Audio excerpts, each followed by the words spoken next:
패밀리 여러분 안녕하세요. 살피람입니다. 다이어트에 있어서 여러분들이 가장 좋아하시는 것은 아마 두 가지가 있으실 겁니다. 지방이 빠지는 거 그리고 근육이 늘어나는 거, 이 두 개가 가장 좋으실 거예요. 그런데 살을 빼는 게 더 어려울까요? 아니면 근육을 늘리는 게 더 어려울까요? 오늘 제가 쉽게 알려드리겠습니다. 구독과 좋아요를 누르면 요요가 안 올지도. 일단 시간으로 좀 따져 볼게요. 공평하게 1kg의 지방을 빼는데 걸리는 시간과 1kg의 근육을 늘리는데 걸리는 시간을 알아보겠습니다. 먼저 지방이 어떻게 빠지는지를 좀 알아보죠. 1kg의 지방을 빼려면 단순 계산으로는 지방 1g이 9칼로리니까 지방 1kg는 9000칼로리입니다. 그런데 우리 몸의 지방은 체지방으로서 지방세포 안에 들어가 있어요. 그리고 이 지방세포에는요, 체지방만 있는 게 아니라 무슨 핵 같은 것도 있고 다른 부속품들, 다른 공장 같은 여러 가지 것들이 같이 들어가 있습니다. 즉 우리 몸에 있는 지방 1kg는요, 다른 게 섞여 있어요. 체지방만 있는 건 아니에요. 그래서 1g에 9000칼로리는 아닙니다. 그러면 이 지방세포 안에 몇 퍼센트 정도를 이 우리가 생각하는 지방, 그 살찌는 지방이 들어있는 것으로 보면 될까? 이 에딘버러 대학과 캘리포니아 의대 연구 등을 종합해 보면 사람마다 좀 다를 수 있지만 이게 대략 85% 정도라고 이야기를 하고요. 따라서 1kg의 체지방을 빼는 데는 그 85%인 7700칼로리 정도가 소모되면 됩니다. 이걸 운동만으로 환산하면 60kg인 사람 기준으로 웨이트 1시간에 360칼로리 소모되니까 21시간 정도 웨이트를 하면 되겠죠. 하지만 우리가 운동만으로 살을 빼는 건 아니고 식단과 생활 등도 고려를 좀 해야 됩니다. 그래서 미국 국립보건원 이 NIH의 임상 가이드라인을 보면 건강하게 빠질 수 있는 속도를 이야기를 해놨는데요. 그게 한 달에 2에서 4kg 정도, 체중에서 3에서 5% 정도를 이야기합니다.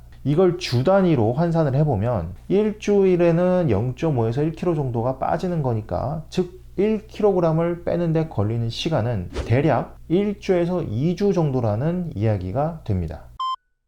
그렇다면 근육은 어떨까요? 근육이 만들어지는 과정을 먼저 좀 아주 간략하게 살펴보죠. 근육은 다음과 같은 과정으로 점점 커집니다. 1. 현재 근육이 낼 수 있는 힘보다 더 많은 일을 시킨다. 2. 근육이 그 힘에 못 버티고 찢어진다. 3. 찢어진 근육이 회복하면서 예전보다 더 커진다. 즉 근육은 이 운동을 하는 당시에 그때 커지는 것은 아니고요. 이게 회복이 될 때 커지는 겁니다. 그래서 잘 찢고 잘 회복시키면 되죠. 그런데 여러분, 이 상처가 나서 살이 찢어지면 금방 회복이 되던가요? 그렇게 빨리는 안 되고 며칠 정도 시간이 걸립니다. 근육도 마찬가지예요. 그래서 운동을 얼마나 세게 하든 근육이 붙으려면 반드시 시간이 필요합니다. 대충 어느 정도의 시간이 걸릴까? 마드리드 폴리테크닉 대학의 2020년도 연구에 따르면 영양과 운동이 거의 완벽한 상황에서 한 달에 0.25에서 0.9kg 정도의 근육 성장이 이루어진다고 하죠. 그렇다면 1kg의 근육을 만들기 위해서는 대략 한 달에서 4달이 걸린다는 계산이 나옵니다.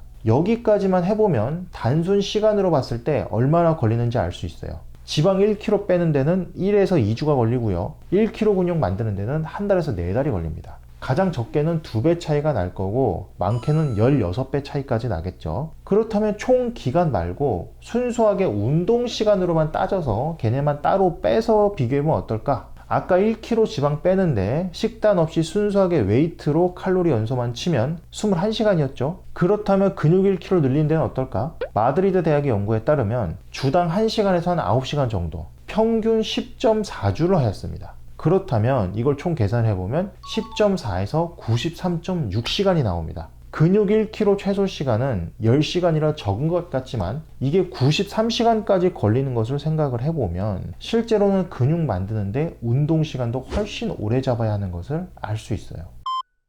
이번엔 다른 각도로 좀 살펴볼게요. 우리 인체는요, 지방이 빠지는 것은 굉장히 싫어하고요. 반대로 근육은 별로 필요가 없다고 생각하는지 좀 안 쓰면 바로 근육이 빠지기 시작합니다. 도쿄대 의대 12년도 연구를 보면 일반인 기준으로 3주 이상을 쉬면 눈에 띄는 근력 저하가 일어났다고 하죠. 그리고 근력은 대부분 근육 양에 비례하니까 근육량이 줄었다고 보면 될 겁니다. 또 푸아티에 대학의 12년도 자료를 보면 운동선수의 경우 3주에서 4주 정도 운동을 쉬면 기능이 4에서 25% 감소했고요. 우리 같은 일반인은 4주를 쉬면 기능이 거의 100% 감소한다고 했습니다. 이게 무슨 의미냐면요, 일반인 기준으로 보면 운동을 계속 하면서 한 달에서 4달 정도는 죽어라 운동해야 근육이 1kg가 늘어나는데, 그 애써 늘어난 근육이요, 운동 3주만 쉬면 벌써 근손실이 시작돼 버리고 4주째면 많이 없어질 수 있다는 이야기예요. 운동을 쉴 때만 그런 것도 아닙니다. 이게 다이어트 하다 보면 근손실이 오기도 해요. 칼로리 제한을 하다 보면 근육도 분해가 되기 때문에 그렇죠. 워싱턴 의대 17년도 연구에 따르면 체중이 줄어들 때 그 줄어든 체중의 35% 이상이 근손실에서 온다고 하죠. 참고로 식단의 운동을 병행하는 사람도 어느 정도의 근손실은 있었습니다. 즉, 근육이 만들어지고 쌓이는 데는 시간이 엄청 오래 걸리는데 근육이 빠져나가고 없어지는 건 순식간이죠. 그럼 지방은 어떨까요? 캘리포니아 주립대학의 17년도 연구를 보면 하루에 500칼로리 정도는 남는 게 있어야 살이 찌기 시작한다고 합니다. 이렇게 하루 500칼로리를 계속 축적하다 보면 일주일에 내 몸무게의 0.25에서 0.5% 정도가 찔 수 있습니다. 또 웨스턴 스테이츠 의대 17년도 연구를 보면 이런 식으로 매일 500칼로리가 남으면 대부분의 사람은 보통 6개월간 6.8kg 정도가 증가한다고 하고요. 만약 하루에 1000칼로리 남는 것을 6개월 정도 하면 보통 11.4kg 정도가 증가한다고 합니다. 이렇게 보면 찌는 것은 보통 한 달에 1, 2kg라는 것을 알 수 있어요. 그럼 지방이 빠지기 시작하는 건 어떨까? 빠지기 시작하는 기간은 언제쯤일까? 모나슈 의대 12년도 연구에 따르면 첫 4주에서 6주까지 감소되는 체중은 대부분 체수분, 글리코겐, 단백질이며 지방은 많이 빠지지 않습니다. 이 기간이 지나고 나야, 즉 4주에서 6주 정도가 지나고 나서야 지방이 많이 빠지기 시작합니다.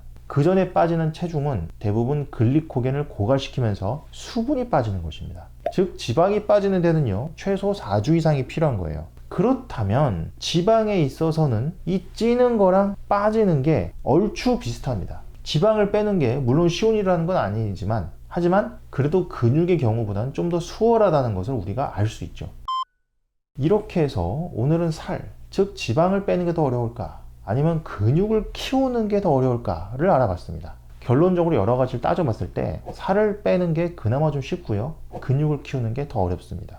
이건 왜 그러냐면요, 인간이 진화 과정에서 폭발적인 근육의 힘보다는 지구력 위주로 진화했기 때문이에요. 동물과 비교해보면 훨씬 이해가 쉽습니다. 이 같은 영장류인 유인원들 중에서 특히 오랑우탄이나 침팬지 같은 것들 동물원에서 보면 하루 종일 누워있고 운동을 거의 하진 않습니다. 야생 침팬지를 보더라도 신체 활동이 하루 2시간 안쪽이고 5,000보 정도를 걷는다고 해요. 그런데 동물원 침팬지는 분명히 그보다 운동량이 적을 거잖아요. 그런데 이런 사진만 봐도 알 수 있듯이 침팬지들요, 동물원에 있어도 근육이 거의 선수급입니다. 인간으로 따지면 엄청난 근육질이죠. 반면에 사람이 저렇게 하루 종일 누워있으면 근육이 있을 리가 없죠. 허먼 폰처의 운동 역설 저서에 따르면 사람은 투척 능력, 이 던지는 것과 지구력이 뛰어나서 사냥을 할 때 뭔가 던져서 동물이 피가 나게 만들고 그 피 흘리는 동물을 몇 날 며칠이고 쫓아가면서 잡는 방법을 많이 썼다고 합니다. 우리가 보통 영화나 드라마에서 보듯이 이 마동석 아저씨 같은 분들이 나와서 막 근육의 힘으로 호랑이랑 소위 1대1 다이다이라고 하죠. 이렇게 해서 막 호랑이를 때려잡고 하는 식으로 인간이 진화한 건 아니라는 말이죠. 이렇게 쫓아가면서 지구력으로 승부하는 타입으로 진화했다는 겁니다.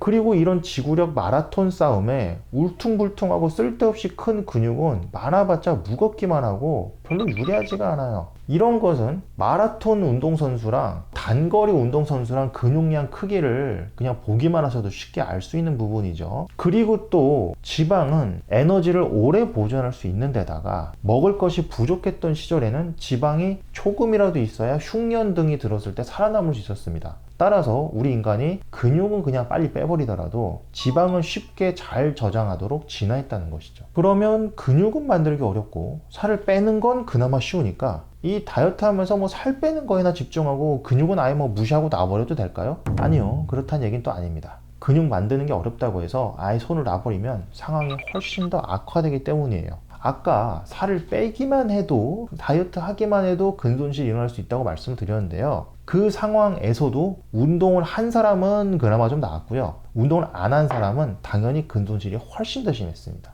더 무서운 점은 만약 요요가 조금이라도 오게 되면 이 근손실은 회복이 잘 안 되고 그 자리를 지방이 차지하기 때문에 갈수록 근육량은 줄고 지방은 더 많아지고 살이 더 잘 찌는 체질이 되어버린다는 거죠. 이렇게 갈수록 다이어트를 할수록 요요가 또 진행되고 하면서 살이 더 잘 찌는 체질이 돼버리는 이런 현상을 전문용어로 웨이트 사이클링이라고 합니다. 따라서 다이어트에요, 운동은 무조건 같이 해주셔야 되고, 근육이 늘어나면 좋겠지만 늘어나지 않더라도 최소한 이 사라지는 것은 맞는 정도로 생각은 하셔야 됩니다. 우리 패밀리 여러분들은 다이어트 하실 때 살 빼는 거, 지방 빼는 건 당연히 해주시고요, 추가적으로 근육량 유지도 좀 신경 쓰셔서 이러한 부분들도 미리 예방하셨으면 좋겠습니다. 오늘도 다이어트와 건강을 위해서 열심히 공부해 노력하시는 우리 패밀리 여러분들, 저는 여러분들이 정말로 자랑스럽습니다.